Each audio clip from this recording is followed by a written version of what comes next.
Boa noite para todos, sejam bem-vindos. É o nosso primeiro curso desse ano de 2013 que nós, no Barco de Jesus, vamos oferecer, que é o Evangelho de São Lucas. Esse tema, esse Evangelho foi escolhido por causa da liturgia desse ano, que ao longo de todo o ano nós vamos nos deparar com o Evangelho de São Lucas, como foi no caso do ano passado, que nós estivemos acompanhando a liturgia do Evangelho de São Marcos e também estivemos meditando o Evangelho de São Marcos para poder acompanhar também a liturgia da nossa vida cristã. Mas nós no barco estamos ajeitando o calendário das atividades, estamos convidando o bispo para mandar confirmar, para nos falar do ano da fé. Estamos também para fazer um retiro em maio, em junho. Temos alguns momentos de lazer e oração que nós vamos querer oferecer ou em abril ou em maio. Estamos para combinar isso direito com graça. Nós fechamos uma data hoje, mas a graça vai estar com dificuldade para perto dessa aquele levantamento do mapa mais perto, porque vai dar muita interrupção. Estudar esses dias o Evangelho de São Lucas. Nós estamos podendo chamar também o terceiro Evangelho. Eu disse para vocês da outra vez, é bom que já fez o Evangelho de São Marcos no ano passado, que tem muitas informações que nós já temos e podemos comparar um com o outro. Eu disse para vocês que os Evangelhos são chamados Evangelhos sinóticos, não é isso? Evangelhos sinóticos. Sinóticos, que são os três primeiros evangelhos, Marcos, Mateus e Lucas. E nós temos outro Evangelho de São João. Por que esses evangelhos são sinóticos? Porque se a gente for colocar eles em paralelo, nós podemos olhar com um olhar só, com óticos de olhar, nós podemos fazer um olhar só esses três evangelhos. Eles têm a mesma estrutura. Dizem que o Evangelho de Marcos é o mais antigo, certo? E que Mateus pegou o Evangelho de Marcos, a estrutura do Evangelho de Marcos, e colocou discursos. O Evangelho de Lucas também pegou Marcos e colocou discursos. A forma como o Evangelho de Marcos foi escrito, a fonte do Evangelho de Marcos, as fontes, são coisas muito discutidas. Não é o nosso tema aqui, basicamente, aqui no nosso curso. Nós não vamos aprofundar coisa muito técnica. Mas a informação que nós podemos ter base é que Lucas pegou do Evangelho de São Marcos a estrutura básica e depois acrescentou alguns fatos, alguns discursos, foi enchendo como se o Evangelho de Marcos fosse um esqueleto. Então nós vamos ter coisas que não tem no Evangelho de São Marcos, tá? Que foram como foi enchimentos que foram feitos e que vão dando uma diferença do Evangelho, do segundo Evangelho. Então Marcos é considerado o mais antigo. Lucas, oi? Na outra vez a gente fez o ela falou manter fonte. O que seria manter fonte? Ah, tá. Tá certo. Porque assim, eu vou apagar tudo isso que eu posso fazer de novo.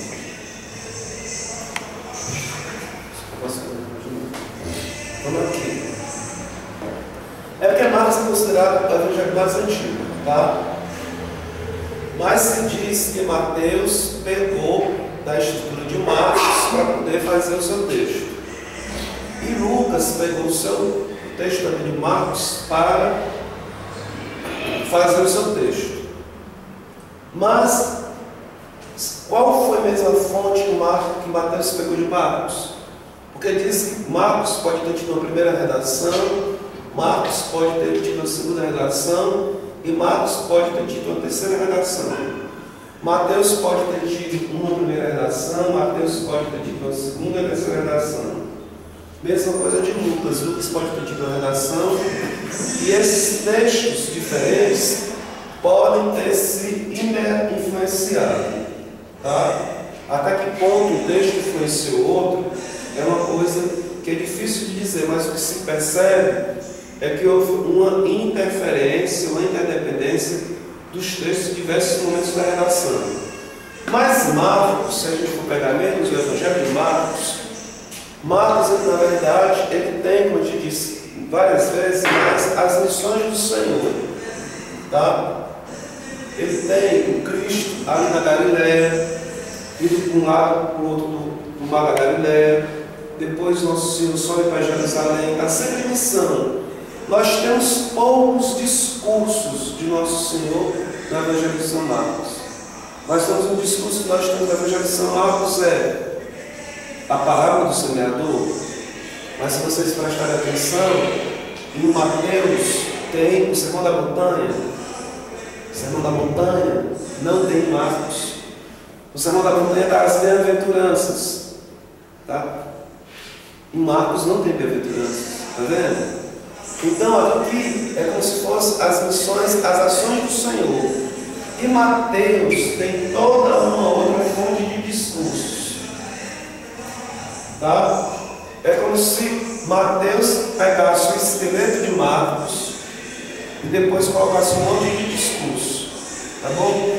Esses discursos que tem no Evangelho de Mateus, que nós não temos em Marcos, é chamada fonte quê? Que vem do Coelho, que é alemão. Por que fazem essas expressões que você encontrar na Bíblia de Jerusalém, que é esse negócio da fonte quê? Por que pegam esse negócio do alemão? Porque os alemães foram os primeiros estudiosos sobre o assunto e normalmente eles batizam o assunto. Quando o assunto, um amiguinho, um estudioso de uma língua, é o primeiro a pesquisar aquele negócio, fica na língua do rapaz que estudou aquele negócio. Isso é muito estudado por Bultmann, é um teólogo protestante. Mas se a gente for ver, em Mateus tem diversos discursos. A Bíblia de Jerusalém, a gente consegue fazer isso. Que a Bíblia de Jerusalém, ela tem uns paralelos, né? Se você abrir, por exemplo, se você for abrir o Evangelho de Lucas, ele dá os paralelos dos outros evangelhos daquele assunto. Então, tem certos discursos que tem em Mateus e que tem em Lucas. Mas tem certos discursos que só tem em Lucas. Aí é uma outra fonte, tá? É a fonte S, é a fonte Sulce do francês. Já foram outros que estudaram, é a fonte S. A fonte S é a fonte dos discursos do Senhor específico de Marcos, de Lucas. Se a gente for ver aqui, nós temos algumas coisas, por exemplo, a parábola do filho pródigo. Só temos no Evangelho de São Lucas. Capítulo 15, aquelas parábolas da dracma perdida e da ovelha perdida, nós só temos especificamente no Evangelho de São Lucas. E eu botei aqui algumas coisas que nós só temos no Evangelho de São Lucas. Tá? Então, as fontes dos discursos que só tem em Lucas é chamada fonte S. Mas por que isso é importante? Porque isso aí toda aquela outra reflexão que a gente fez que é muito longa. Tá? Porque o pessoal procurava o Jesus histórico. Eles pensaram encontrar o Jesus histórico no Evangelho de Marcos. Mateus, Lucas e João não, por quê? Porque eles haviam de uma teologia desenvolvida. Seria o Evangelho de Marcos. Como o Evangelho de Marcos apresentava o problema do segredo messiânico, toda vez que o Cristo curava, pedia segredo, foi entendido que aquela ali já era uma interpretação da comunidade sobre as ações do mestre, já era uma teologia. Então disseram que os 3 partes do Evangelho iam demais a fundo, não podia se chegar à fonte histórica. Aí um estudioso, que é esse último, ele disse que se poderia chegar ao Jesus histórico pela fonte quê? Só estudando os discursos do mestre se poderia chegar a esse Jesus histórico. E esse mesmo último foi dizer que nem a fonte que chegava a Jesus histórico. Então, isso são desdobramentos que existem da leitura do Evangelho, a parte mais de ações, a parte mais de discurso. Tá bom? Ok? Então, assim, nós temos então que provavelmente Lucas pegou o esqueleto do Evangelho de São Marcos e desenvolveu, foi colocando fatos, foi colocando discursos, cenas, para dar um enriquecimento. Então, por que são chamados sinóticos? Porque é a mesma estrutura, provavelmente a estrutura do Evangelho de São Marcos. O Evangelho de São João não cabe aí, porque o Evangelho de São João é toda uma estrutura totalmente diferente. Se você começar a pegar o prólogo do Evangelho de São João, agora uma específica dele, Aí tem as bodas de Caná, só tem ali a samaritana, tá? Então, a mulher adulta, o esquema da fonte onde São João foi pegar os seus dados é diferente do Evangelho de São Marcos. E é diferente desses outros evangelhos. Apesar também que o Evangelho de São João, segundo o Padre Caetano, ter tido uma influência direta do Evangelho de São Marcos, mas ele vai falar de como essa influência. Mas o esquema é bem diferente. Não dá para acompanhar o esquema do Evangelho de São João seguindo Marcos. Então, o Evangelho de Lucas provavelmente é posterior ao Evangelho de Marcos. A datação do Evangelho de Marcos pode ter sido pelos anos 60. Tem uma historiazinha que é narrada, que foi encontrada nas lutas de Qumran. Qumran, o que são as lutas de Qumran? Qumran são as lutas no Mar Morto. Eu sempre estudei essas lutas. 30 anos atrás eu estudava essas lutas. E só agora que eu fui ver uma viagem que a gente fez com Graça, Zânia, que a gente foi ver lá essas lutas de Qumran. Inclusive a professora Ilha, ela ofereceu um curso só específico dos estudos que ela fez das lutas de Qumran. O que eram essas lutas de Qumran? É uma região perto do Mar Morto, é tipo um deserto, onde uma seita de essênios se localizou naquele local. Quem eram esses essênios? Nos textos do Evangelho não falam dos essênios. Fala dos fariseus, fala dos saduceus, fala dos zelotas, mas nós não temos a indicação desses essênios. Então os essênios são um grupo de pessoas, de judeus, que achavam que o fim do mundo estava muito próximo, que eles precisavam se preparar em penitência, e foram para os desertos. E tinham lá uma dificuldade muito grande de água, e eles eram muito ligados a um ritual de purificação que era o batismo. Então lá eles têm várias piscinas enormes cavadas no chão, num sistema que eles conseguiam receber a água do deserto, pelas chuvas que caíam pelas dobras das colinas, e receber essa água. E eles tinham todo um sistema lá muito ligado a batismo, a purificação. Dizem até que João Batista teve influência desses essênios por causa da ligação dele com o batismo. Acho, é uma tese, que João Batista possa ter sido um primeiro contato com o essênio por causa dessa ligação tão forte com o batismo, mas são teses à parte. E eles tinham lá, eles foram pessoas muito ligadas à questão do estudo. Eles escreveram muito, inclusive eles tinham os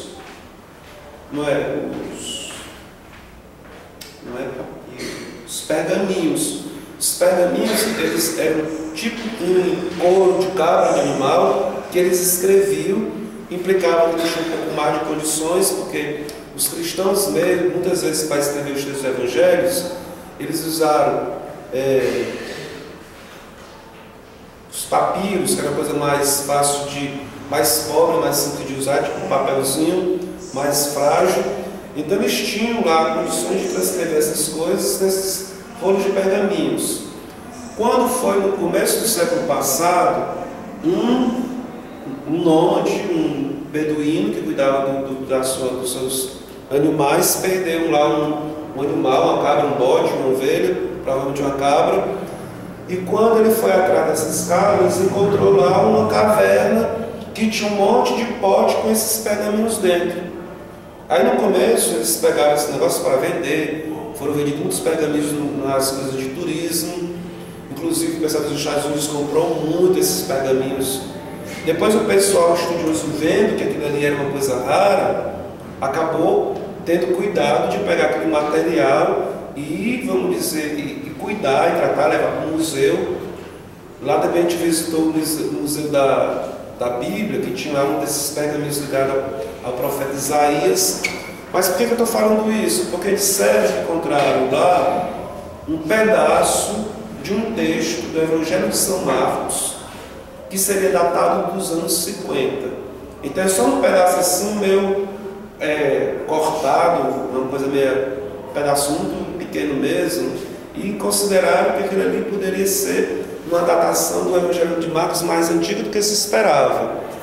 Porque se Nosso Senhor morreu no ano 30 e pelos anos 50, bem dizer, tão pouco tempo, teria um Evangelho, isso era uma coisa muito, muito particular. Mas provavelmente o Evangelho de Marcos foi escrito nos anos 60. E o texto do Evangelho de Lucas é registrado mais ou menos pelos anos 70. Mateus e Lucas estão por aí. O Evangelho de São João mais ou menos pelo ano 100. Quer dizer que o Evangelho de São João é muito tardio, enquanto os outros são mais próximos do evento Cristo. Agora, alguns consideram que esse Evangelho é escrito depois da queda de Jerusalém pelos romanos. Os romanos tomaram Jerusalém. Depois que Nosso Senhor morreu, houve uma grande perseguição dos romanos aos judeus, acabaram, arrasaram com Jerusalém. Inclusive, arrasaram com os judeus na fortaleza de Maqueronte. Era uma das fortalezas que o Herodes tinha mandado fazer, uma grande fortaleza. Quando os romanos foram avançando nessa fortaleza, eles se jogaram dos penhascos, que era também lá para a região do Mar Morto, que a gente não visitou, se jogaram do penhasco, mas foram até o fim ao suicídio dos que estavam lá nessa fortaleza. Foi uma situação muito complicada. Então, é considerada assim uma coisa muito grave, muito escatológico, um sofrimento muito grande que os judeus passaram nos anos 70, quando Jerusalém foi destruída. Quando no Evangelho de São Lucas, como o de Mateus, fala sobre esse tempo que Jerusalém vai ser perseguida, alguns consideram que essa profecia, na verdade, é uma profecia falando de uma coisa que já tinha acontecido. Então, alguns registram a data mais ou menos pela destruição de Jerusalém. Apesar também que o próprio texto da Jerusalém diz isso. O texto narra uma destruição, essa Bíblia de Jerusalém mesmo diz isso, mas não tem nada a ver com a narração de uma coisa histórica. Os elementos que eles pegam, que tem no Evangelho, são elementos bíblicos, não estão ligados a uma narrativa histórica da destruição de Jerusalém. Então, nós temos a datação desse Evangelho em torno aí dos anos 70. Quem é o autor? Existem muitas críticas, estudos sobre quem seria esse autor. Alguns consideraram que Lucas seria um médico, discípulo de São Paulo. Alguns estudiosos consideram que não tem nada a ver com São Paulo, porque se esse cara fosse vamos dizer, uma pessoa ligada a São Paulo, ele teria levantado dentro do Evangelho dele e nos Atos dos Apóstolos, porque Lucas inicialmente foi entendido, foi escrito junto com os Atos dos Apóstolos. Depois foi separado para dar uma harmonia no cânone dos Evangelhos. Se o Lucas tivesse escrito o terceiro Evangelho e os Atos dos Apóstolos, que sendo discípulo de São Paulo, ele levantaria algumas questões que são próprias de São Paulo, como a lei e a graça, que ele não levanta essas questões no texto do seu Evangelho. E também São Lucas, ele tem algumas coisas afastadas da doutrina de São Paulo. Por exemplo, a questão do dom das línguas. São Lucas vai dar um valor ao dom das línguas. No dia de Pentecostes, não é? Começaram a falar línguas diferentes lá. Já São Paulo, na carta aos Coríntios, ele é um pouco um pouco mais distante do dom das línguas. Ele quer dizer falar língua, não sei o quê. Só fala se for para edificar, se tiver uma pessoa para interpretar, que resta na sua casa. É um negócio assim que tem um pouco mais distante. Se Lucas, entendem, fosse mesmo discípulo de São Paulo, ele teria a mesma concordância. Mas também já havia indicações que não é pelo fato que seja discípulo que tem que concordar com tudo, que tem que assinar tudo embaixo do que o discípulo falou, do que o apóstolo falou. Ele pode ser um discípulo um pouco rebelde, ou que tem algumas coisas mais afastadas. O certo é que tem muita gente que é estudioso, que indica, por exemplo, o Padre Caetano, diversas vezes, quando ele está falando de Lucas, ele está falando de Lucas como ligado ao apóstolo. Então, me permito localizar esse homem, esse autor, como uma pessoa que foi ligada ao apóstolo. Por que isso para nós é importante? Porque normalmente os evangelhos, Porque o Evangelho, não é? O que é o Evangelho? O Evangelho é a apresentação da vida de nosso Senhor. Era considerado isso. O apóstolo tinha o seu Evangelho. O que era o seu Evangelho? A maneira de anunciar a pessoa de Jesus Cristo para o povo.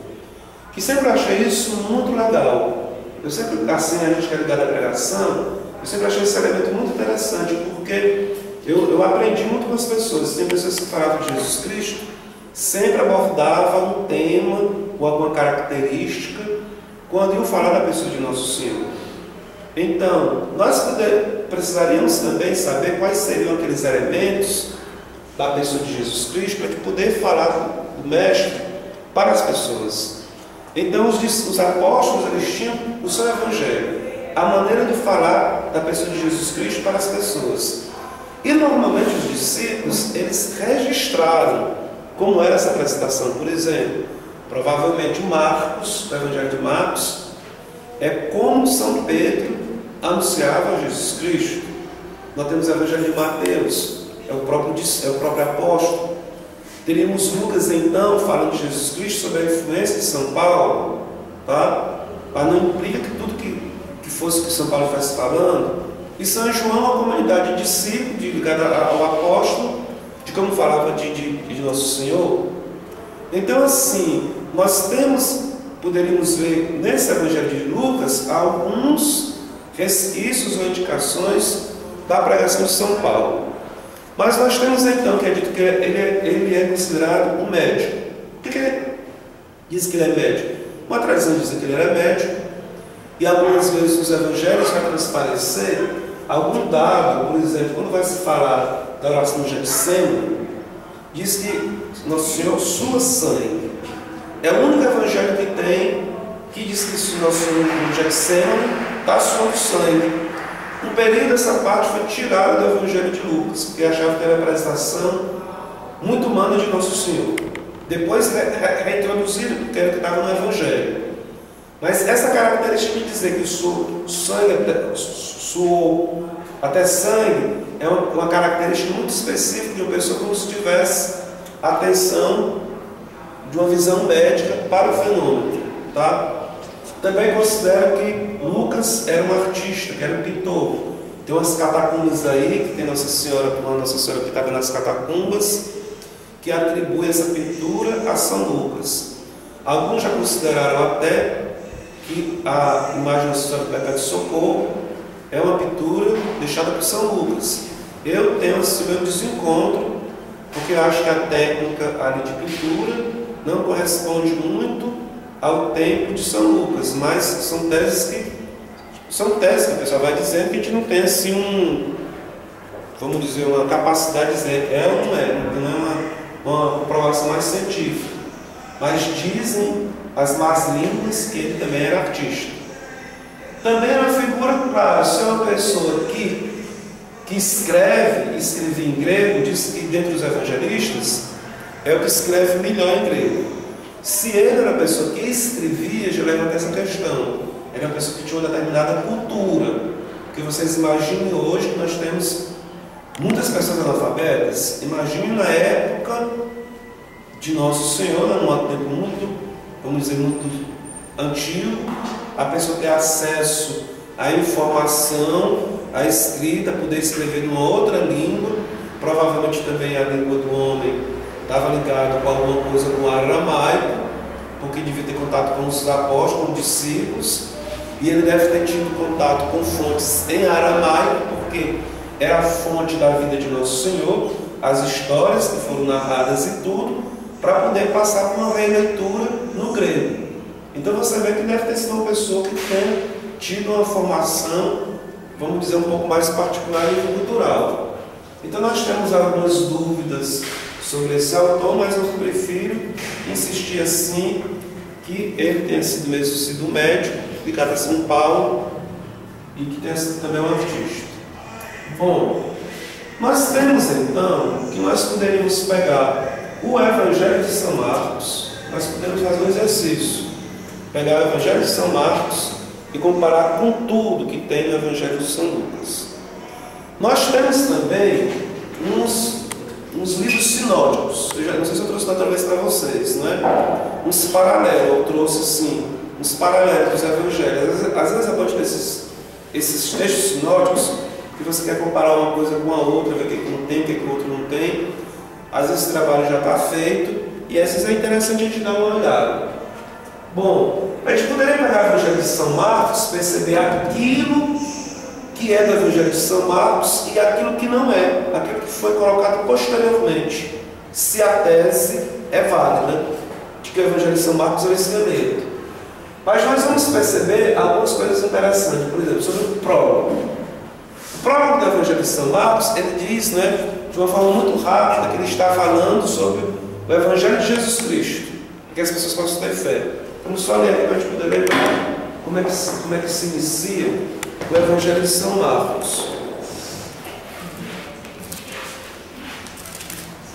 Evangelho de São Marcos, o prólogo é esse: o princípio do Evangelho de Jesus Cristo, Filho de Deus. Puf.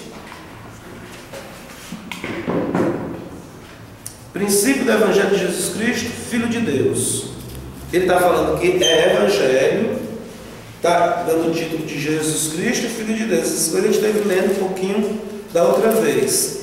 Já o prólogo do Evangelho de São Lucas é bem diferente, visto que muitos já empreenderam compor a narração dos fatos que se cumpriram entre nós, conforme nos transmitiram os que desde o princípio foram testemunhas oculares e ministros da palavra. A mim também pareceu conveniente, após a acurada investigação de tudo desde o princípio, escrever de modo ordenado, ilustre Teófilo, para que verifique a solidez dos ensinamentos que recebesse. Ele não fala nem de Filho de Deus, nem de Jesus Cristo, essa coisa toda, não é? Tem um objetivo muito claro assim: fala do Evangelho, uma coisa de fé na pessoa de Nosso Senhor. Nesse outro Evangelho aqui de Lucas, ele está apresentando uma coisa para esse excelentíssimo Teófilo.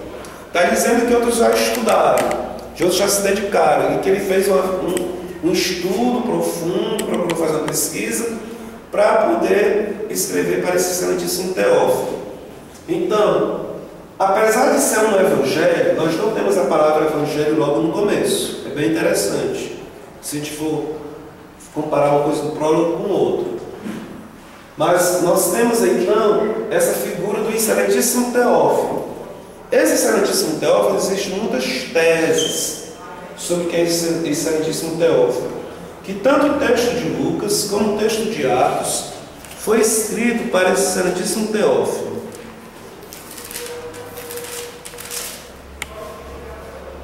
Se você for pegar Atos 1, fiz o primeiro relato ao Teófilo a respeito de todas as coisas que Jesus fez e ensinou. Provavelmente uma adaptação para poder separar as duas obras, mas todos os dois textos são escritos para Teófilo. Ora, na tese do Padre Caetano, ele liga Lucas diretamente a São Paulo. Por quê? Porque ele vai dizer que, na verdade, na ideia do Padre Caetano, é uma tese dele, é uma tese do Padre Caetano. Esse excelentíssimo Teófilo é um magistrado, é um juiz. E essa palavra excelentíssimo Teófilo é um título dirigido a uma pessoa que está ligada à magistratura, a uma pessoa que está responsável por julgamento. Então, provavelmente, São Lucas escreveu esse texto para fazer uma defesa de São Paulo diante do tribunal, para dizer que ele não tinha culpa no cartório. Então, é uma tese que esse texto do Evangelho foi escrito para salvar a pele de São Paulo. É uma possibilidade que é apresentada. Então, liga diretamente Lucas aí ao apóstolo Paulo. Mas você tem uma diferença em relação às primeiras palavras do prólogo, mas é interessante que no Evangelho de Marcos, logo após o prólogo, nós entramos na pessoa de João Batista. E nós temos no Evangelho de Lucas também, logo nos primórdios, a apresentação do anúncio de João Batista, do nascimento de João Batista. Então nós temos assim, tá? Tem o prólogo no Marcos, depois logo começa com João Batista. Só que o João Batista no Evangelho de São Lucas é mais desenvolvido. A coisa vai falar do nascimento dele, vai falar, vai fazer um enchimento de outros elementos que não estão aí ainda no Evangelho de São Marcos. Mas você vai vendo que vai tendo, tipo assim, já no início, uma orientação a partir do Evangelho de Marcos. Características do Evangelho de São Lucas. Uma coisa que eu acharia bem legal nesses dias é que vocês tentassem ler o Evangelho de Lucas todo. Tá? Pegassem o Evangelho de Lucas e lessem ele todinho. Porque vocês vão perceber, nessa leitura, que isso que a gente apresenta aqui, isso aqui é uma gota no oceano. Tem tantas e tantas coisas que nós poderíamos apresentar sobre o Evangelho de São Lucas. Uma primeira coisa bem importante que eu quis frisar, que não é só do Evangelho de São Lucas que tem, mas nós temos uma indicação sobre os anjos, né? Tem Gabriel logo no começo do Evangelho de São Lucas, no nascimento de João e no nascimento de Jesus Cristo. Temos Lucas 2,9. Esse aqui é o nascimento no Natal do Senhor, que o anjo do Senhor apareceu para os pastores, depois que a multidão dos anjos foi cantar glória a Deus nas alturas. E tem um anjo bem particular que não tem nos outros evangelhos. Quando Jesus Cristo está lá no Getsemane, sofrendo para poder fazer a vontade do Pai, diz o texto: um anjo do Senhor apareceu para consolar o Cristo. Nos outros evangelhos nós não temos esse anjo dito da consolação. Esse anjo da consolação, alguns autores gostam de ficar vendo coisa onde não é para ver, mas alguns autores consideram que existe um paralelo, tá, do Evangelho de São Lucas com a figura de Elias. O Nosso Senhor aqui é apresentado mais com a figura do Elias, porque o Evangelho de Mateus, Nosso Senhor é muito Moisés, é o sermão da montanha, é o novo Moisés que sobe a montanha para dar lei para o povo. Já que no Evangelho de São Lucas nós temos Nosso Senhor aproximado com Elias. Por que com Elias? Porque Elias, quando ele foge da ameaça de Jezabel, e vai no caminho querendo a morte, querendo morrer, fugindo com medo da rainha, primeiro ele dorme, ele quer morrer, ele pede a morte, está muito desgastado, muito estressado. Um anjo do Senhor aparece para ele e diz que tem água e pão, não é? Para ele comer, para ele poder continuar a caminhada, porque senão a caminhada vai ser muito longa. Ele vai e dorme de novo, aí o anjo insiste, aí ele toma da água, come do pão e tem forças para caminhar 40 dias até o Horebe. Então alguns acham que esse anjo da consolação que apareceu para Elias é o mesmo anjo que apareceu para o Senhor. Se é, se não, eu não sei, tá? Mas tem um paralelo assim, que tem um anjo que consolou Elias, e aqui também tem um anjo que consola o mestre. Então é como se fosse uma aproximação. Bem, aqui de anjos é uma coisa que eu quero falar primeiro, só fazer as indicações. A gente vai fazer uma viagem para poder se deter em um outro detalhe. Nós temos, por exemplo, o Cristo, nessa narrativa do Evangelho de São Lucas, o Evangelho da infância do Senhor, de 1 a 2. Essas narrativas de 1 a 2 do nascimento do Senhor, de ida para Belém, do nascimento lá em Belém, aquela coisa toda, que Cristo é encontrado no meio dos doutores, isso nós só temos em Lucas. Então Lucas, ele faz em relação ao Evangelho de Marcos e também ao Evangelho de Mateus, ele enlarguece esse momento aqui, desse tempo da infância do Senhor. E nós temos alguns dados que os outros evangelhos não têm. Essa indicação aqui dessa infância do Senhor, e nós temos, por exemplo, o Magnífico, nós temos a Anunciação, que é um texto importantíssimo. Nós só temos no Evangelho de São Lucas a Anunciação. Nós temos o Magnificat, nós só temos no Evangelho de São Lucas o Magnificat. Aqui implica que ele teve uma fonte muito ligada, tá, à Nossa Senhora.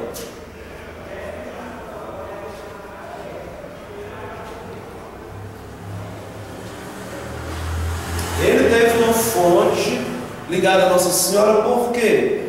porque é o texto que fala da anunciação, diz o que foi que ela escutou, o que foi que ela disse. Se ele não falou com Nossa Senhora sobre isso, ele pegou uma fonte que foi vinda de Nossa Senhora direto. Você tem, por exemplo, nessa fonte aqui, o nascimento de Belém, os pastores dizendo, e ela depois dizendo que guardou tudo aquilo no coração. Você tem as experiências de Nossa Senhora dentro do Evangelho de São Lucas. Então, a gente pode pensar que, por causa dessas fontes que ele encontrou, ou que ele fez uma pesquisa direta com Nossa Senhora, ou que ele teve contato direto com a Mãe do Sagrado do Senhor, ou que ele teve um contato muito de perto com alguém que viveu estritamente com Nossa Senhora. Isso aqui é uma coisa possível, não é? Isso aqui é uma coisa possível, porque ele tem também a narrativa de Pentecostes, que Nossa Senhora está lá em Pentecostes. Então Nossa Senhora estava ali no circuito, não é? Diz uma tradição que São João, depois da cruz, levou Nossa Senhora para Éfeso, mas ela estava lá em Pentecostes. Se ela foi para Éfeso mesmo, se não foi, é uma tradição que tem, mas que indica uma aproximação muito grande do autor com Nossa Senhora.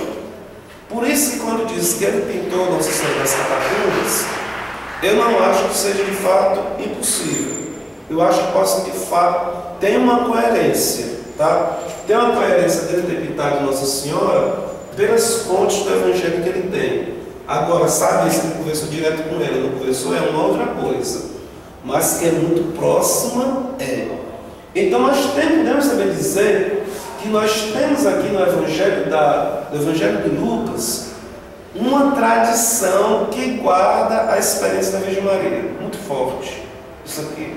Então é uma espécie de um evangelista mariano, tá? Agora, uma característica muito forte do Evangelho de Lucas é o acento que ele dá ao Espírito Santo.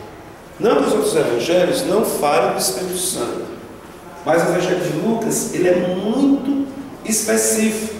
Ele diversas vezes ele faz questão de registrar a figura do Espírito Santo. Então é uma coisa diferente que nós temos no Evangelho de Marcos.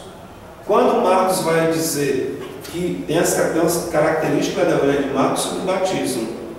O batismo de Nosso Senhor apresentado pelo Evangelho de Marcos é um que diz de fato que Nosso Senhor foi batizado por João Batista. Isso aqui nós vimos. Mas aqui no Evangelho de Lucas tem um elemento que não tem no Evangelho de Marcos. Diz que quando Nosso Senhor foi ser batizado, ele estava em oração. Então o evangelista vai sempre querer apresentar o mestre ligado à oração e ligado à figura do Espírito Santo. Então nós temos diversas indicações do Espírito Santo ao longo do texto, como por exemplo 1, 15, 35, 41, 67, não é?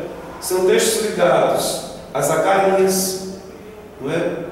Vamos ver aqui no texto de Zacarias 15, ele vai dizer: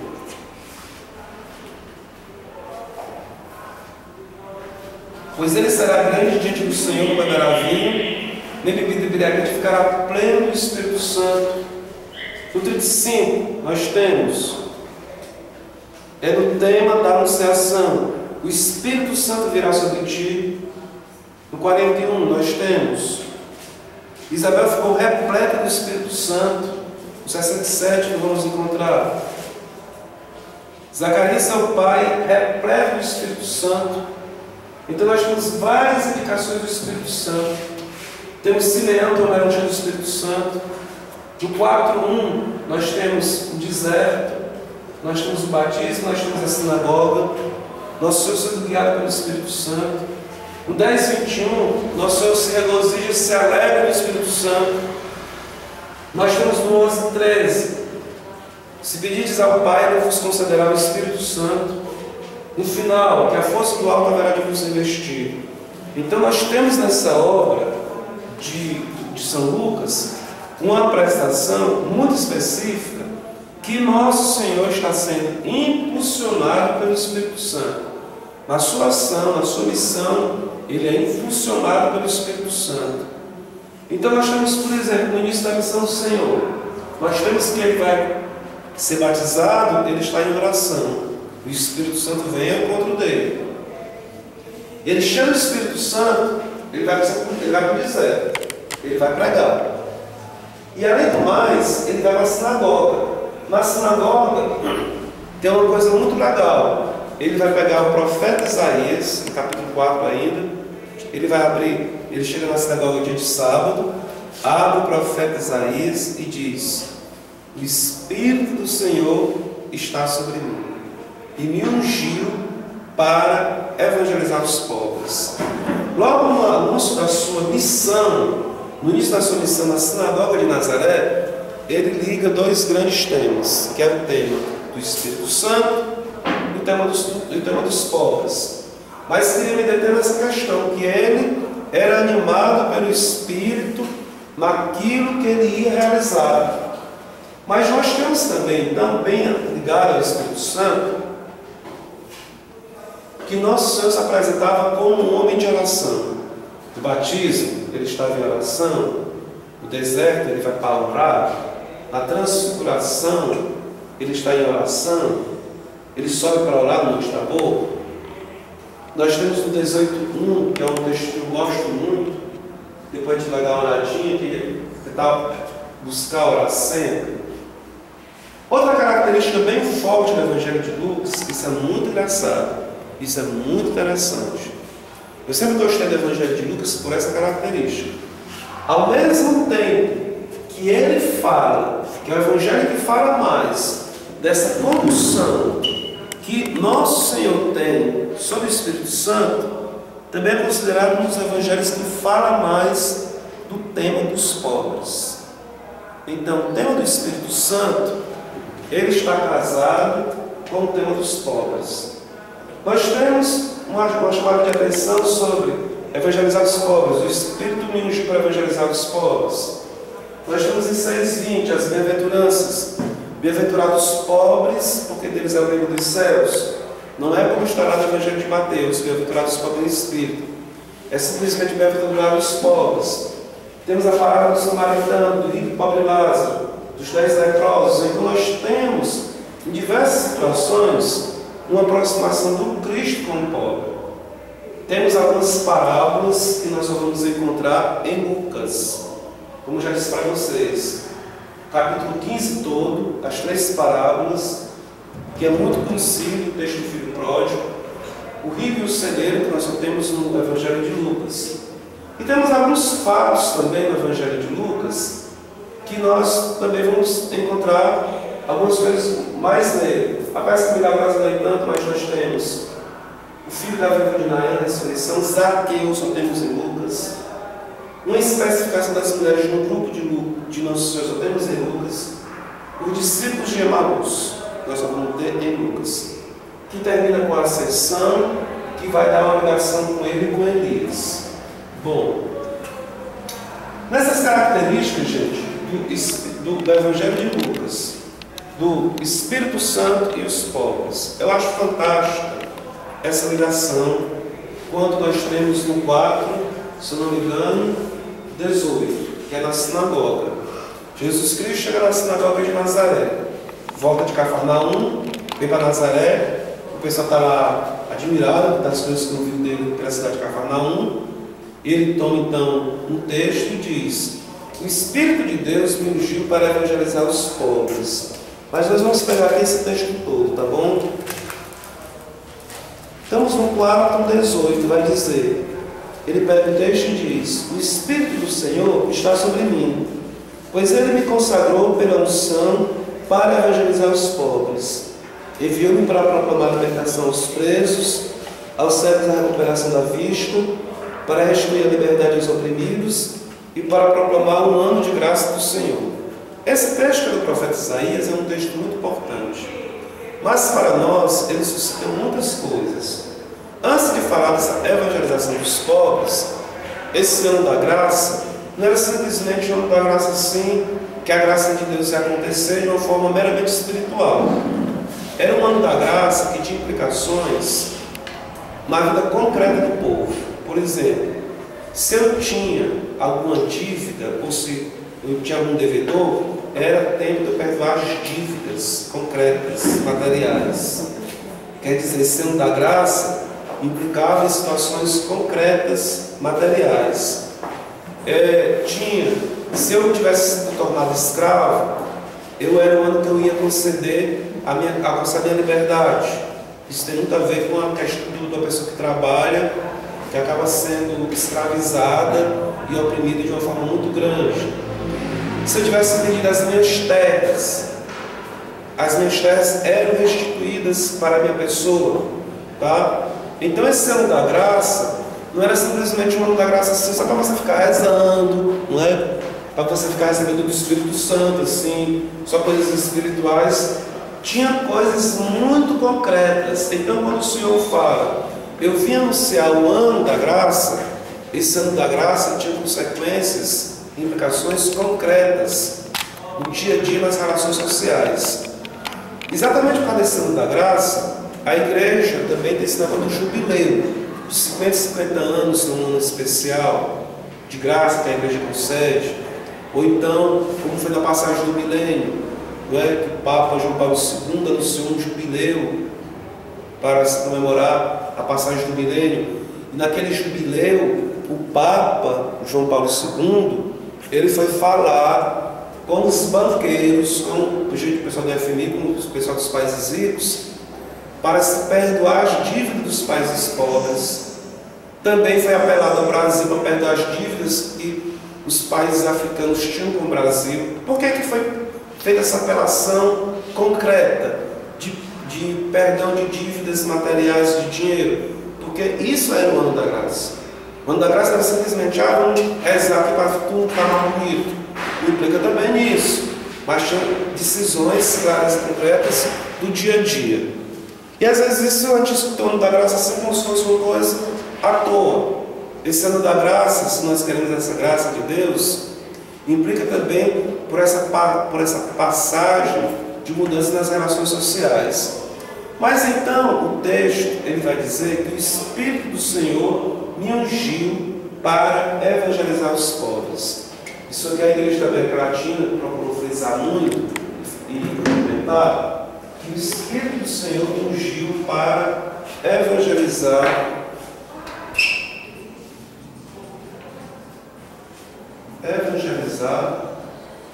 os pobres. Os pobres no Evangelho de São Lucas não são apresentados como no Evangelho de São Mateus, que eram os pobres em espírito. Esses pobres em espírito, em outro momento a gente pode conversar mais. Mas são os pobres mesmo materiais. A expressão que o Lucas usa para expressar esses pobres é quase uma pessoa numa situação muito profunda de fome. Numa situação em que a pessoa estivesse desesperada de fome, numa situação mesmo material para poder ser socorrida. Então, aqui nós temos na sinagoga de Nazaré aquilo que vai marcar a missão do Senhor e como Lucas vai apresentar, tá? Então, evangelizar tem o que se chama hoje um destinatário específico. Não é evangelizar qualquer um, não é evangelizar à toa, não é evangelizar sem saber aonde que você está querendo chegar. É evangelizar os pobres. Quem são esses pobres, segundo o Evangelho de Lucas? Os pobres materiais. A partir dessa questão dos pobres materiais de Lucas, a Igreja da América Latina, ela procura registrar, não é? Quem seriam esses pobres materiais nos dias de hoje? Seriam os índios, seriam os negros, seriam as mulheres pobres aí, seriam os assalariados, seriam os camponeses, os agricultores, seriam sem terra, sem teto. Bom, aí se procura se frisar um monte de pobres. Que pobres materiais são esses? que a evangelização tenha que ter uma ligação. Então, nós vemos aqui que o texto do Evangelho de Lucas é um texto profundamente espiritual, de oração, que apresenta o Cristo numa vida de oração intensa, mas o Evangelho ao mesmo tempo comprometido com as realidades sociais. Isso para a gente é um desafio e também é uma coisa fantástica. Nós temos um costume, não é? De às vezes, quem fala muito de evangelização, evangelizar, como se fosse, vamos evangelizar, mas como se a gente tivesse rompido aqui, segundo o Evangelho de Lucas, os destinatários. Ou então quem fala de pobre, fala de pobre, mas esquece da dimensão de evangelização. É como se os pobres fossem meramente aqueles a quem devessem ser socorridos nas necessidades políticas, mas que não têm uma implicação de fato na evangelização. Então, às vezes na igreja nós temos um grupo bem específico ligado aos pobres, nós temos grupos bem específicos ligados à evangelização.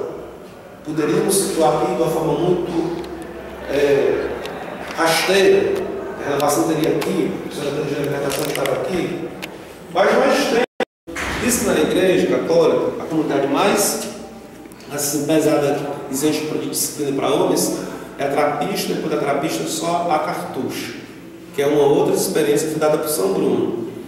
Então, o Charles de Foucault vai ser trapista, que é a mesma comunidade também que o padre Caetano era antes de vir aqui para o Pernambuco Cristo Redentor.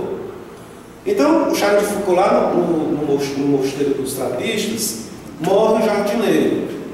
E ele considera, que vem da lei fundária do jardineiro, que todos os monges tinham voto de pobreza, mas que o pobre mesmo ali era o jardineiro.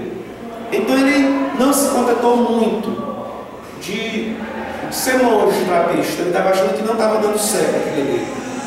Ele se deparou com a realidade que uma coisa que ele procurava que ele não estava conseguindo encontrar. Aí ele resolve ir para a Algéria, ele resolve ir para a África, para o norte da África, e vai viver entre os homens do deserto, os tuaregs, exatamente. Vai viver com os tuaregs, não é? E esses tuaregs, ele vai conviver com os tuaregs, e lá entre os tuaregs ele acaba morrendo. A história dele lá no meio dos tuaregs era viver o mistério do Cristo na Galileia, Nazaré, que viveu só naquele silêncio, viveu a fé naquele silêncio. Então era um homem de oração, de adoração ao Santíssimo, que desejou muito com a comunidade, fundar uma comunidade. Disse que morreu sem aparecer um que ficasse com ele. Só depois que ele morreu, foi que apareceram diversas pessoas de diversas partes do mundo que continuaram o carisma dele. Então, os irmãos Charles de Foucault, eles vivem normalmente, as irmãzinhas de Jesus, como são chamadas, ele vive experiências das pessoas mais pobres em espírito de oração. Por exemplo, tem padres que são lixeiros, tem freiras que são empregadas domésticas, tem, como falei da irmã Paula um dia desses, que vende cafezinho no meio da praça, do coração de Jesus. Eles são pessoas que vivem situações bem pobres, mas ao mesmo tempo altamente contemplativos. A casinha deles é uma casinha de nada, não tem nada, mas tem o Santíssimo lá exposto dentro da casa. E eles adoram demais o Santíssimo Sacramento. É de onde eles têm a força deles. Inclusive a irmã Paula que eu conheci que dizia que eles vivem de uma forma bem pobre, né? A irmã Paula era uma figura fantástica, eu citei na missa, lá da matriz. A irmã Paula, que era uma francesinha muito bonita, de olhos azuis, uma mulher muito madura, ela dizia que o pessoal da teologia da libertação queria viver com eles, com elas, mas não conseguia. Por quê? Porque o problema deles não era só pobres. Era a vida de pobreza com os mais pobres, mas era uma vida de oração e de contemplação muito grande. E o pessoal não aguentava ficar lá diante do Santíssimo. Vocês entendem como é essa história, né? Aqui mesmo na paróquia tem gente que diz que tem gente que não sabe o que a gente está fazendo ali diante do Santíssimo. Tem até pessoas de boa vontade que é da igreja que dizem assim: eu queria saber rezar diante do Santíssimo, mas eu não consigo ficar diante do Santíssimo nesse negócio. Então o pessoal às vezes acha muito bonitinho uma vida de pobreza assim, sabe? mas quando se depara com a parte da contemplação, não aguenta. Outro pessoal que eu acho que conseguiram fazer bem isso, essa junção, para mim foi o pessoal da Toca de Assis. A Toca de Assis também é uma pessoa de adoração, de oração intensa, e que, vamos dizer, se ligam muito no serviço dos mais pobres. Que oração aí? No Evangelho, uma grande busca que nós temos da missão do Senhor é evangelizar os pobres. Ora, mas se é evangelizar os pobres, aí se levanta a pergunta: mas como evangelizar os pobres? Como é que nós devemos fazer essa evangelização dos pobres? Não é? É a grande pergunta que se dá. Então, aí um pessoal acha que evangelizar os pobres, eu primeiro preciso prover as questões materiais. Porque se eu não prover as questões materiais, eu não tenho como anunciar o Evangelho. Outros acham que não, outros acham que você pode anunciar o Evangelho e pode achar que pode tentar suprimir as coisas materiais. Outros não, acham que evangelizar é só falar das coisas da alma e deixar as coisas materiais de lado. Que esse negócio também de evangelizar, salvar a alma, viu gente? É uma visão muito atrapalhada que a gente tem da evangelização. Nós não fomos enviados para salvar a alma de ninguém. Ou não é para salvar? A história não é salvar a alma. A história é salvar a pessoa como um todo. A nossa teologia não é a teologia da alma, é a teologia do corpo.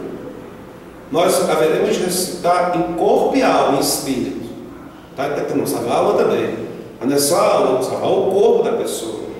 A nossa teologia é uma teologia corpórea. Não que a gente vai pegar a teologia do corpo, pegar o corpo para fazer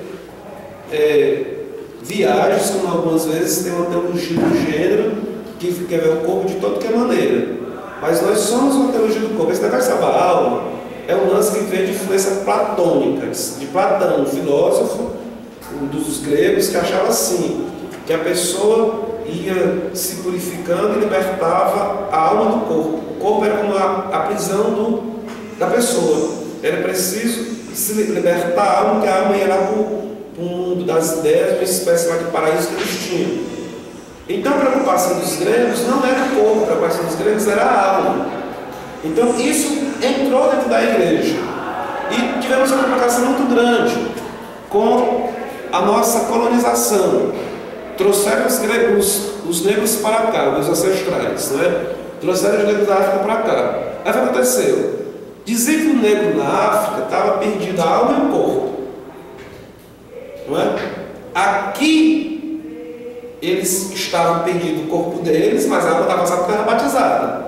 Então podia se justificar a partir de uma ideia de salvar a alma, que se você resolve o problema da alma da pessoa, o problema do corpo tanto faz como tanto fez. Mas não é essa a perspectiva do Evangelho ou da tradição que a gente tem do judaico-cristã. Nós temos uma realidade corpo e alma, espírito.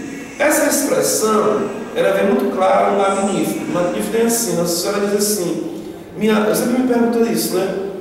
Minha alma glorifica o Senhor e meu espírito exulta em Deus, meu Salvador. Nossa Senhora fala que a alma dela está legal e que o espírito dela está legal. Por que ela não fala só alma? Por que ela não fala só espírito? Então a vida dela está a alma, está o espírito, está o corpo, o ser dela todo. Depois Tessalonicenses, São Paulo na carta a Tessalonicenses vai frisar a dimensão corpórea, a dimensão da alma e do espírito. É como se nós fôssemos três dimensões: o espírito, nossa comunicação com Deus, a alma, nossa mente humana, e o corpo é a nossa totalidade na graça de Deus. A carne seria a nossa parte material do pecado. Então, seria mais correto na profissão de fé se dizer: creio na ressurreição do corpo e não na ressurreição da carne, porque a carne, nessa perspectiva, é a parte material da desgraça, então está um pouco atrapalhado. Mas a ideia é que a parte material ela ressuscita, ela vai para Deus. Então se levanta aqui a questão de como é que nós deveríamos evangelizar os pobres.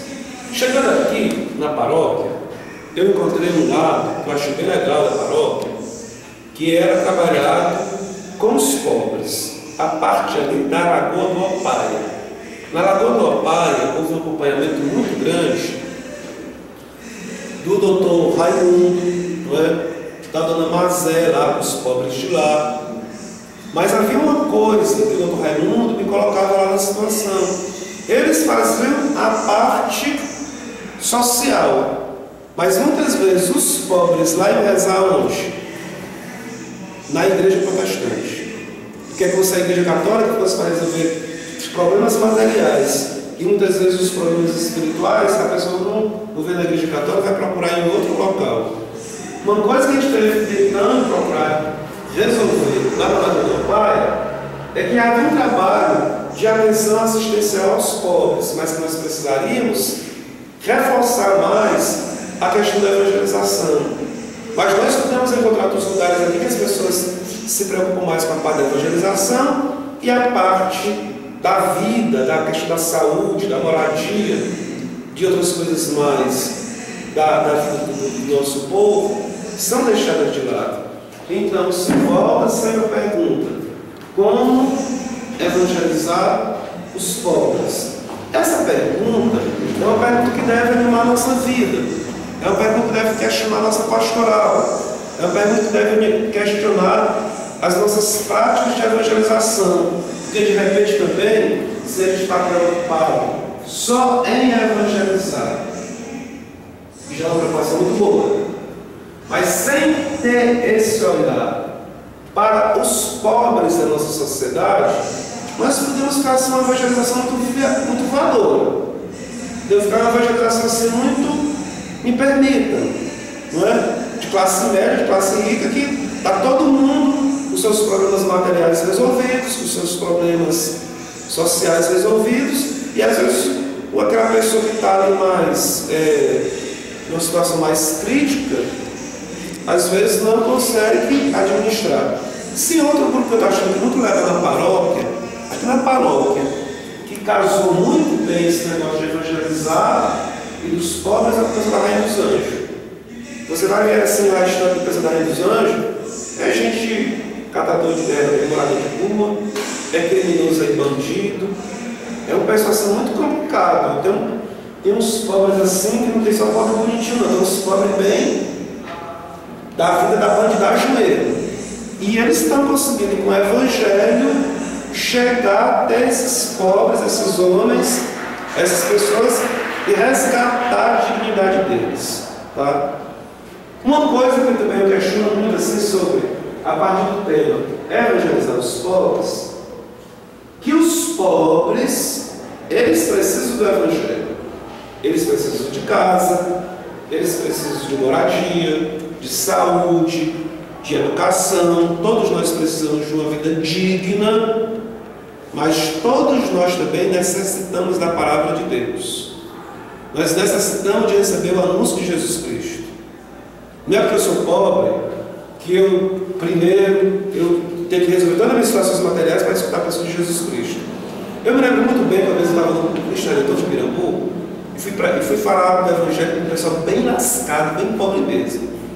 Eu achei tão interessante que a mulher me disse lá: olha, não era padre não, olha, você hoje nos trouxe o Evangelho, nós estamos aqui sem ter o que comer, mas isso que você nos trouxe hoje para nós foi tão importante, que é uma coisa que nos dá ânimo para continuar a viver. Então assim, o pobre também, por mais pobre e lascado que seja, ele também necessita da pessoa de Jesus Cristo, e talvez seja que necessite mais. E eu considero um grande roubo à pobreza você tirar Jesus Cristo desses pobres. Porque você vai ficar se preocupando só com coisa material, acaba também tirando o anúncio do Evangelho. É muito aquela parábola que nós temos, aquela palavra que nós temos na tentação a respeito do Senhor. Não só de pão vive o homem, mas de toda a palavra que sai da boca de Deus. Por exemplo, esses meninos que estão lá sendo recuperados do Rainha dos Anjos, eu acho muito legal isso, porque eles encontram na fé, e é na fé que a gente encontra, uma força para poder se levantar, porque foram pessoas que foram ensinadas outros valores, foram pessoas que viveram mesmo nas trevas, disso, do egoísmo, tanta coisa, e a luz que brilha para eles, que pode mudar, é a pessoa de Jesus Cristo. Então, todos nós nós temos necessidade da pessoa de Jesus Cristo, do Evangelho, para poder, a partir do Evangelho, semear uma sociedade diferente, semear uma justiça, semear, não é, uma sociedade que a gente fala tanto de sociedade fraterna, uma sociedade fraterna constituída a partir desse amor que a gente tem a Deus, olhando para a luz do Evangelho e procurando transmitir essa luz para os irmãos. Mas não significa também que seja agora evangelizar os pobres simplesmente fazendo o Evangelho no âmbito marxista. Eu tive na filosofia umas 3 cadeiras sobre marxismo. Nós comentamos um pouquinho isso no ano passado, que é uma filosofia muito própria para ver a sociedade e resolver os problemas da sociedade a partir da luta de classe e da violência. E eu tinha uma professora de marxismo, isso pelos dos anos 80, de 82 a 83, ela vai em pedra. Ele era ateu. Ele não acreditava em Deus. E era o assessor das assembleias da arquidiocese. Ele fazia os textos que eram debatidos na Assembleia da Arquidiocese. Ele me dizia e me mostrava. E eu perguntava, e como é que o senhor é ateu e faz os textos de Deus falando de Jesus Cristo? É que eu pego a filosofia marxista e jogo Jesus Cristo aqui e acolá. Está vendo o meu negócio? Eu pego a filosofia marxista e jogo Jesus Cristo lá, aqui e acolá, porque o problema é conscientizar o povo, o problema é levar o povo para a luta, isso, é aquilo, né? Aquelas coisas bem politizadas, e só faz enfeitar lá para poder arrumar a coisa. Então, evangelizar os pobres não significa também que agora tem simplesmente que politizar o Evangelho e empurrar a ferro e fogo nas pessoas uma visão política segundo os meus critérios, e muitas vezes pode fechar ou não fechar com o Evangelho. Às vezes eu precisava de Viassac, estou um pouco cansado sobre certas apresentações de Viassac. Porque a apresentação de Viassac é assim, né? Empurrando política. Você tem que ter vida mais justa, mais isso, mais aquilo, não sei o que, não sei o que. Você fica pensando, rapaz, tudo bem que isso precisa, mas parece ser uma espécie de doutrinação que tem que botar na cabeça das pessoas, porque se as pessoas não descobrirem a dimensão política da coisa, acaba ficando alienado ou esse evangelho não serve para nada. Se o evangelho servir para a questão política, ótimo. Se não servir, e a gente acaba se atrapalhando muito. Agora, nas eleições que a gente teve, não é? Nas eleições que a gente teve, e nas pastorais por aí, eu não sei dos problemas que meus amigos padres dizem. Tem lugares que o pessoal só quer a igreja para fazer política. Se não for para fazer política, para defender tal partido, essa pastoral não serve. Então é claro que para a gente ir mais a fundo nessa evangelização, nós precisamos, gente, chegar na política, nós precisamos chegar nas estruturas da sociedade, nós precisamos chegar nas causas dos problemas, porque evangelizar os pobres também significa, se nós vamos ver as estruturas que geram esses pobres, nós precisamos dar uma solução para uma perspectiva nova, mas não significa que a gente vai reduzir o Evangelho a simplesmente a problemas daqui desse mundo que passa. Tá? Então, nós poderíamos talvez, tá? Que horas são aí? Fazer uma pequena pausa nesse negócio aqui e talvez conversar de 2 em 2 sobre como é que eu acho que deve ser a evangelização com os pobres. Que isso aqui é que o Evangelho de Lucas vai procurar nos ensinar e nos transmitir ao longo da missão do Senhor conforme esse Evangelho. Nós poderíamos talvez aqui conversar de 2 em 2 sobre como é que a gente acha que deve ser essa evangelização como deve ser essa ação com os pobres. Depois a gente troca umas ideias aqui, tá bom? Podemos esquentar aí os tambores. De Lucas eu posso falar muito sobre a nação, não é verdade? Mas de repente, em outro momento, eu posso vê uma coisa completamente diferente do problema da justiça social, dos pobres. O texto do Evangelho, não é porque o texto do Evangelho fala de oração do Espírito Santo que a gente vai se desresponsabilizar de coisas bem culturais sociais. Aí o pessoal às vezes não entende, o pessoal mal avisado não vai entender. De repente fala aqui uma coisa sobre pobre, né? Mas o que isso tem a ver com a fé, ó? O que isso tem a ver com a religião? Parece um discurso comunista, socialista, sei lá o quê, porque às vezes as pessoas não atinam, que é o próprio Evangelho que puxa a gente para essas questões, não é? Vamos nós, o que vocês viram aí?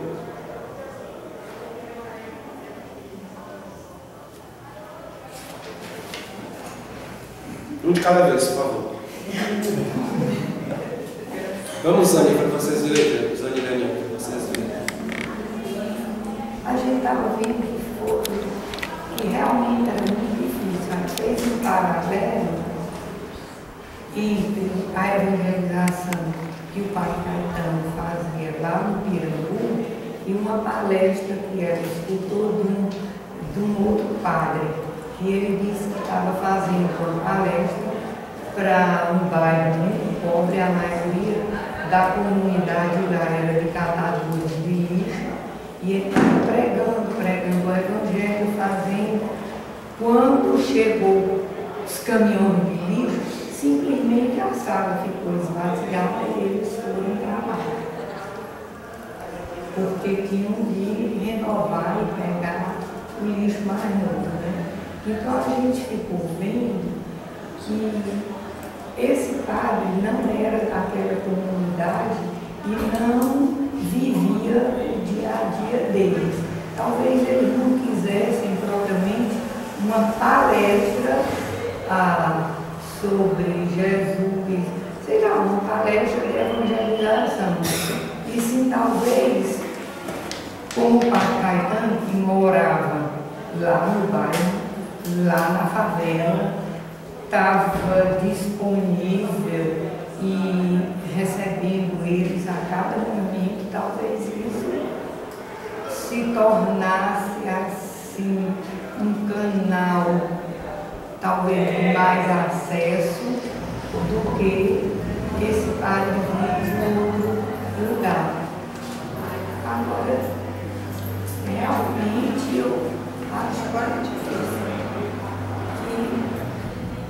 é muito difícil e a gente sempre sabe que tem que partir do que ele quer, da necessidade básica, dentro da realidade, dentro da que eles vivem.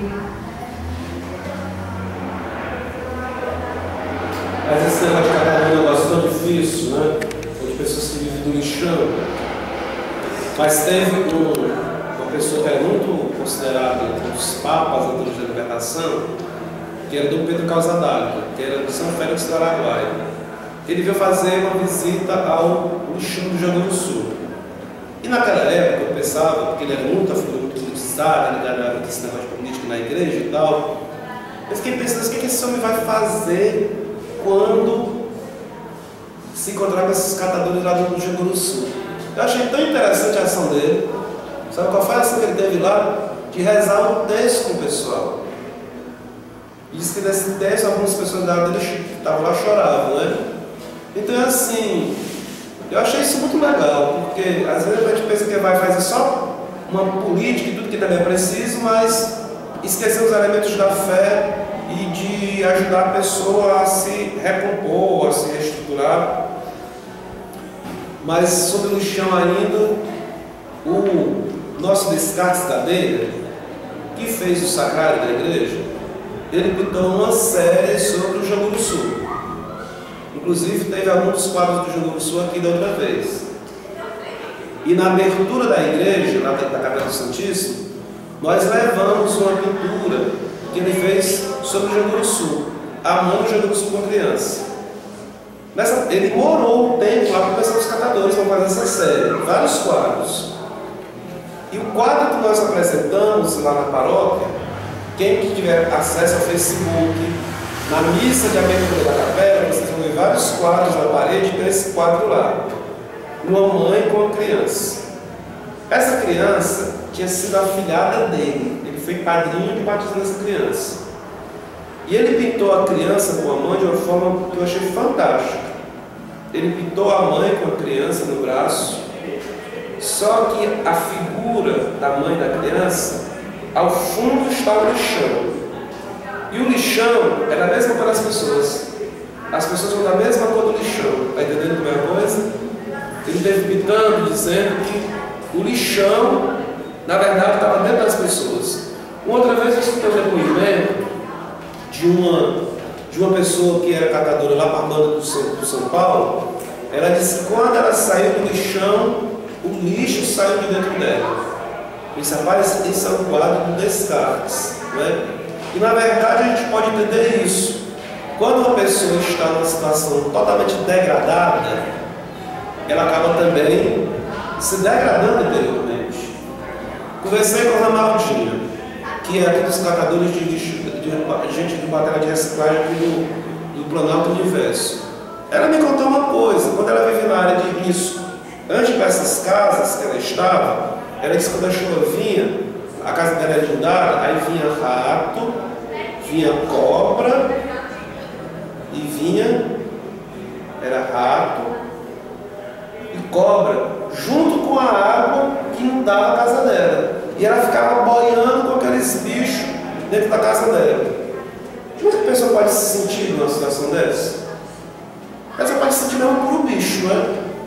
Um puro bicho que nós temos outras narrativas também de pessoas que vivem tão pobres, numa situação tão crítica no meio da rua, que os ratos vêm comer com a pessoa. Como é que a pessoa dessa pode se sentir? Não é? Só pode se sentir também um bicho, um rato, uma coisa destruída. Então nós teríamos um papel muito feliz de ajudar essas pessoas a recuperarem a sua dignidade. Lá na Rainha dos Anjos, eu estive lá nessa classe deles lá agora em Miliano. Teve um menino que está passando condenado por 30 anos lá da vida errada que ele fez. Está para voltar para o Brasil, para pagar provavelmente 30 anos de cadeia. O menino disse um negócio que eu achei fantástico.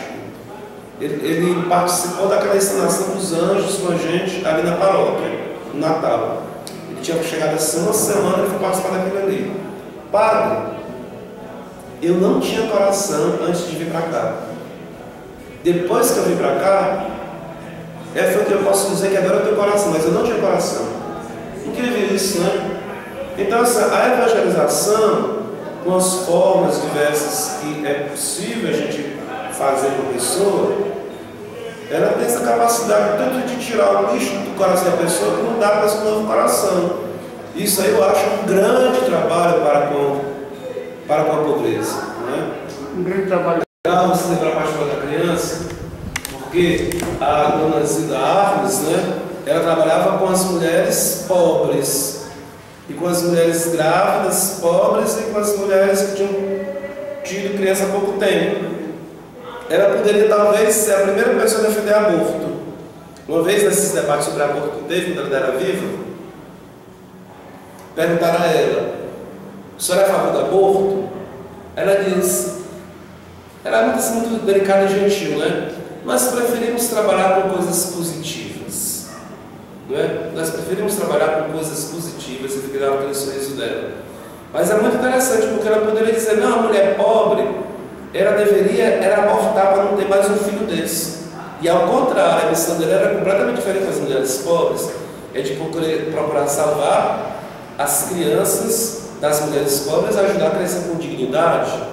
E com certeza muitas mulheres pobres querem ter condições de ter os seus filhos de uma forma que seja sadia e que possa levar para frente, não uma solução herodiana, né? Não vamos matar todo mundo para outro lugar e descartar isso aí. Então, Dona Zida Arnes, de fato, é uma coisa fantástica de como o Evangelho pode ajudar a evangelizar pessoas em situações bem críticas, né? É belo a gente ver como tem riqueza dentro da igreja sobre isso. Outra ideia.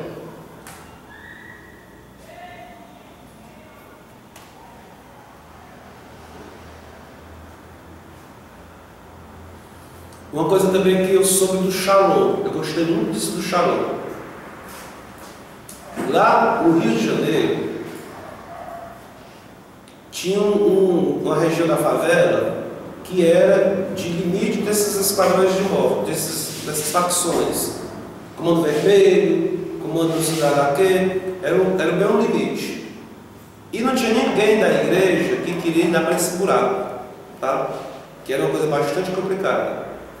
E o pessoal do Xamã aceitou o convite do antigo bispo de lá, o cardeal que estava lá, para ir para esse local. E eu conversei com o Timbó, que era uma pessoa muito ligada a mim, que era da comunidade, que foi fazer esse trabalho lá. Eu perguntei: o que vocês foram fazer lá? Como foi que vocês trabalharam? Marcos, o que nós fomos fazer lá foi fazer experiência de oração com o povo de lá. Porque o que a gente percebeu é que, como o povo daquele local tinha necessidade de oração, a oração era quase como que uma terapia para eles. Porque vocês imaginam um local altamente violento, com duas facções opostas lá, numa situação gritante, como essas pessoas também deviam ser desequilibradas pela própria situação de violência que estava estabelecida.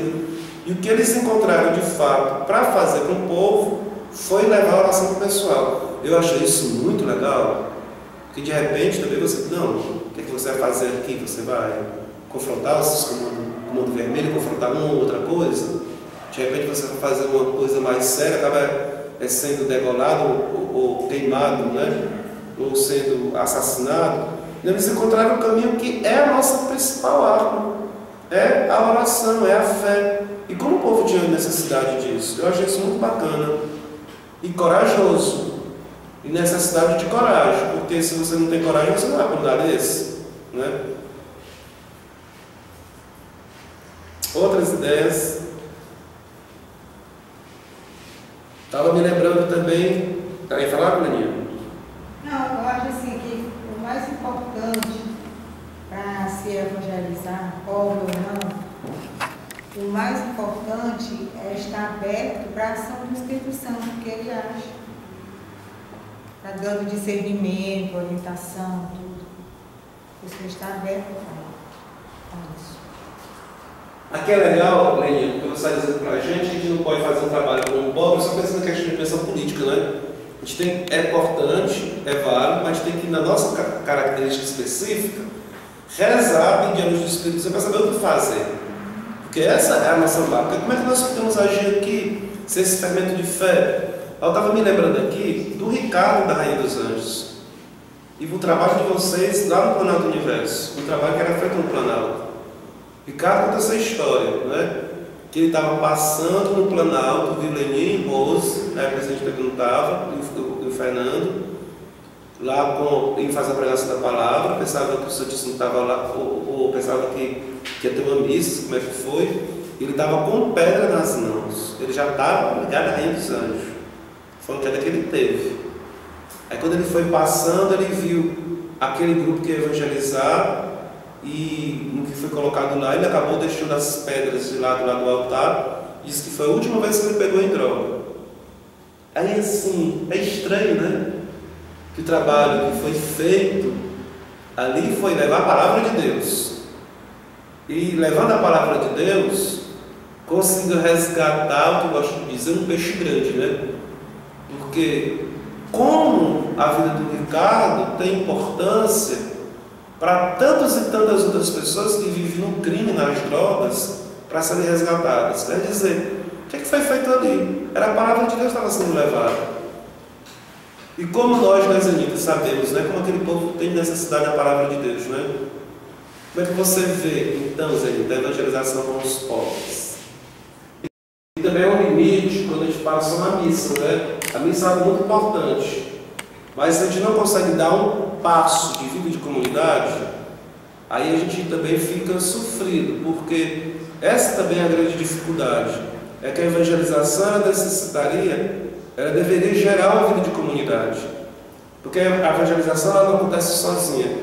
Então, às vezes, a missa ela pode ser muito boa, mas pode enganar. Porque, vemos e convenhamos, celebrar a missa é muito cômodo. O padre vai para lá, as pessoas sentadas, fica uma pessoa ali, outra pessoa ali, uma pessoa canta, o padre fica no blá blá blá, depois todo mundo vai embora e ninguém faz, todo mundo ficou sentado.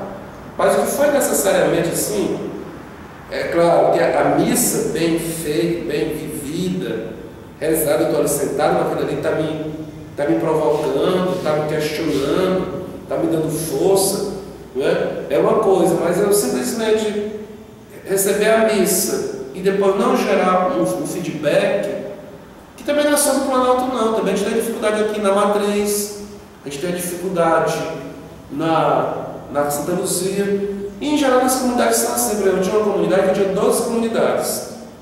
O pessoal das comunidades sempre queria missa todo dia. Eu disse para você, o problema não é missa. Porque eu posso celebrar a missa todo dia aqui e ser do mesmo jeito na Matriz. O pessoal vai só para a missa e depois, isso na outra paróquia que eu estava, e depois não tem uma vida mesmo de comunidade. Eu admiro aqui a paróquia, essa paróquia aqui, já disse uma vez para vocês, era uma paróquia pequena, com um grande percentual de pessoas engajadas e pessoas que participam da missa. Mas é claro que tem muita coisa ainda a desejar, porque ainda temos muitas pessoas que na igreja são só para assistir missa e depois não tem uma vida de comunidade. Por exemplo, nós aqui na Santa Luzia talvez seja um lugar mais difícil, porque a gente diz que Santa Luzia é uma comunidade de trânsito, né? As pessoas vêm e passam, só querem vir para a missa no final de semana. Às vezes não tem uma vida mesmo aqui. Mas também a gente tem algumas pessoas que têm interesse pela comunidade. Como é que a gente poderia gerar essa comunidade aqui, uma participação, uma resposta, um envolvimento? Porque a evangelização também ela exige isso, né? Uma resposta da gente. De repente a primeira coisa que tem que mudar é o discurso do padre, porque o padre pesa muito nisso também. Se o padre não consegue gerar uma comunidade onde ele está trabalhando, é porque tem alguma coisa errada. Mas assim, está certo, Zenito, parece que o povo acredita no padre, não em Deus. Quando o padre está lá, estamos lá. Quando o padre não está, como é a nossa vida de fé? É claro também que eu entendo que a pregação é uma coisa muito misteriosa. Quando eu estou pregando, por exemplo, eu no meu caso, eu estou pregando para a comunidade, eu sei que aquela palavra ela tem um poder muito grande sobre a vida das pessoas no dia a dia. Eu não sei como é a resposta daquela palavra na vida do dia a dia das pessoas. Às vezes eu posso estar querendo uma resposta muito automática, uma resposta muito imediata, mas é claro que a gente entende que essa palavra está tendo a ressonância na vida das pessoas, porque se não tivesse também, as pessoas não viriam mais para a missa. As pessoas só vêm para a missa porque, afinal das contas, está servindo para alguma coisa, porque se não servisse para nada, não bastaria bater o cumprimento, porque aquela palavra está alimentando de alguma forma a vida das pessoas. Só que a gente desejaria um pouco mais de resposta, mas a gente tem essa fé. Bom, mais alguma coisa? Então, a senhora veio me procurar essa semana, eu vou dizer todos os dias. Ela perguntou sobre alguma imagem do santo que tinha chegado. Ela fez várias perguntas para mim, aí eu falei. Deram a imagem da Nossa Senhora da Eucaristia. Nossa Senhora da Eucaristia? Aí eu pensei assim, poxa, essa mulher nunca ouviu falar da Eucaristia? Ela está confundindo a palavra Eucaristia com caristia.